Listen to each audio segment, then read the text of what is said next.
അപ്പോൾ നമസ്കാരം എല്ലാ പ്രേക്ഷകർക്കും. ഞാനിപ്പോൾ നിൽക്കുന്നതെന്ന് പറഞ്ഞു കഴിഞ്ഞാൽ പാലക്കാട് ജില്ലയിലെ പ്രിയദർശിനി എന്നല്ല തിയേറ്ററിൻ്റെ പേര്.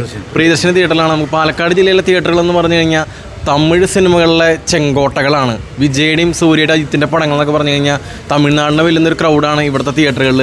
അപ്പോൾ അവിടെ എമ്പുരാൻ റിലീസാവാണ്. അതിൻ്റെ ഒരു എങ്ങനെയുണ്ട് അതിൻ്റെ ബുക്കിങ്ങും കാര്യങ്ങളൊക്കെ? എമ്പുരാൻ ഇപ്പം ഇന്നലെയാണ് ബുക്കിംഗ് ആരംഭിച്ചത് രാവിലെ 9 മണിക്ക്. അപ്പോൾ നമ്മുടെ തിയേറ്ററിൽ നമ്മുടെ സ്വന്തം സൈറ്റായിരുന്നു പ്രിയദർശിനി സിനിമ .in എന്ന് പറയുന്നൊരു സൈറ്റായിരുന്നു നമ്മുടെ ഇതുവരെ ഉണ്ടായിരുന്നത്. അപ്പോൾ നമ്മൾ മാർച്ച് മാസം 1-ാം തീയതി മുതൽ ബുക്ക് മൈ ഷോയിലേക്ക് മാറി. പക്ഷേ മാർച്ച് മാസം 1-ാം തീയതി മുതൽ ഇപ്പോൾ ഇത്രയും ദിവസം പറയണമെങ്കിൽ ഡൾ സീസണാണല്ലോ. എക്സാമാണ്, പിന്നെ നോമ്പുകാലാണ്. വളരെ മോശമായിട്ട് ഡള്ളാണ്, കളക്ഷൻ വളരെ മോശമാണ്. അപ്പോൾ നമുക്കതിൽ ബുക്ക് മൈ ഷോൻ്റെ ഒരു പ്രത്യേക അഡ്വാൻറ്റേജ് ഒന്നും അതിൽ കാണാൻ കഴിഞ്ഞില്ല. പക്ഷേ എമ്പുരാൻ്റെ ബുക്കിംഗ് സ്റ്റാർട്ട് ചെയ്തു ഒന്നല്ല രാവിലെ. ഞങ്ങളൊരു 9 മണിയായപ്പോൾ എല്ലാം ഷെഡ്യൂൾ ചെയ്ത് 9:05 ആണ് നമ്മുടെ സൈറ്റിൽ വരുന്നത്. 9:05 നമ്മുടെ സൈറ്റിൽ വരുന്നത്. സൈറ്റിൽ വന്ന് പറഞ്ഞാൽ വിശ്വസിക്കില്ല, 2 മിനിറ്റ് കൊണ്ട് 4 ഷോ ഹൗസുള്ള. അതായത് പ്രിയദർശിനി തിയേറ്ററിൽ 9:10 ആയപ്പോഴേക്കും പിന്നെ സീറ്റില്ല.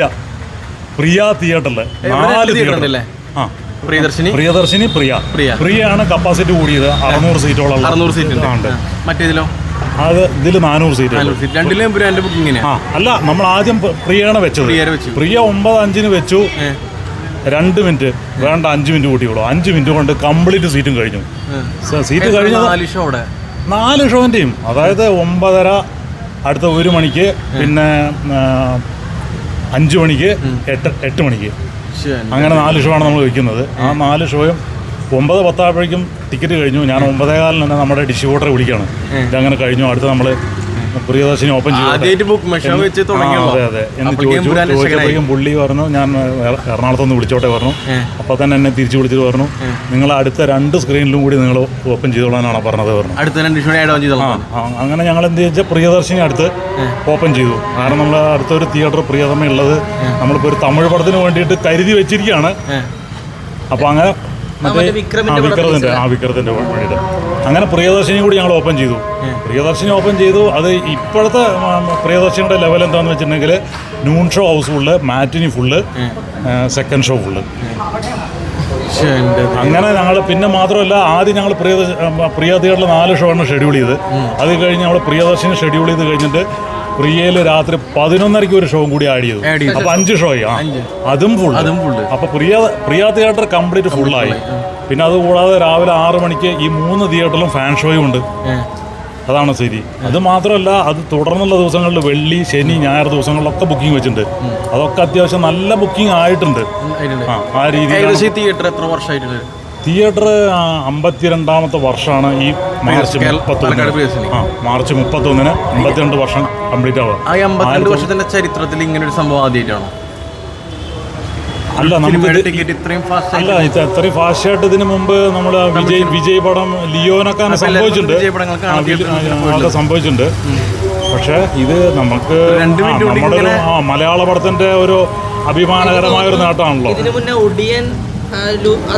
അല്ല, ഒടിയനൊക്കെ കളിക്കുന്ന കാലം പറയണ്ടെങ്കിൽ കൊറോണയ്ക്ക് മുന്നല്ലേ. കൊറോണയ്ക്ക് ശേഷം അവസ്ഥ മാറി. അന്നൊക്കെ പറയണ്ടെങ്കിൽ ഒരു തിയേറ്റർ പറഞ്ഞാൽ ആ ഒരു തിയേറ്ററിലെ പടം കളിക്കുള്ളൂ. ഇന്നിപ്പോൾ അതല്ലല്ലോ.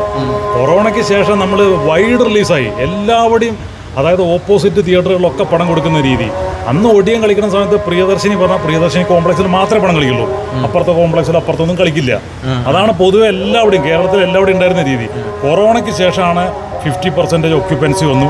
അപ്പോൾ പിന്നെ അത് പോരാ, അപ്പുറത്തെ തിയേറ്ററും കൂടി വേണം എന്നുള്ളൊരു രീതി വന്നു. അത് കഴിഞ്ഞ് 100% ഒക്യുപ്പൻസി ആയെങ്കിലും അത് അങ്ങനെ കണ്ടിന്യൂ ചെയ്തു. പിന്നെ എല്ലാവിടെയും കളിക്കുന്ന രീതി.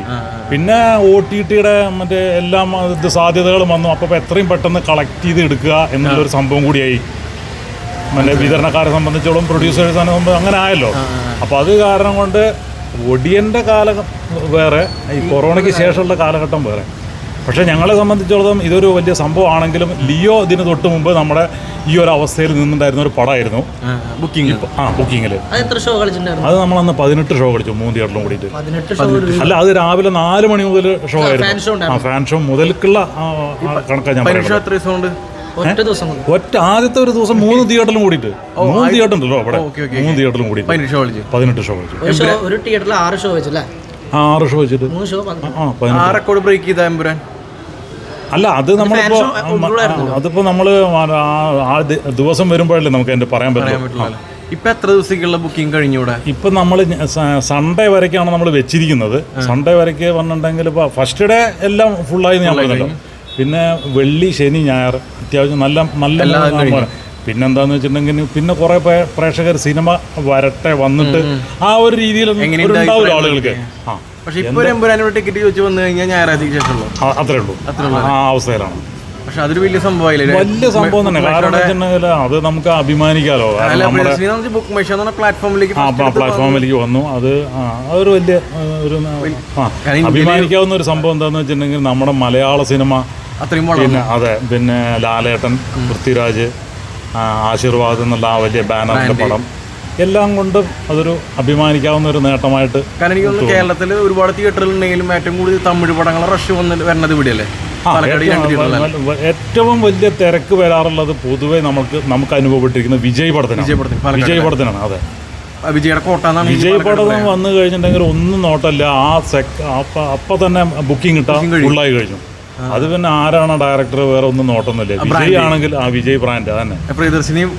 അത് അല്ല, പ്രിയദർശി അല്ല, അത് ഏത് തിയേറ്ററിൽ, പാലക്കാട് ടൗണിലെ ഏത് തിയേറ്ററിൽ വിജയിന്റെ പടം വന്നാലും അതാണ് നിലവിലെ അവസ്ഥ.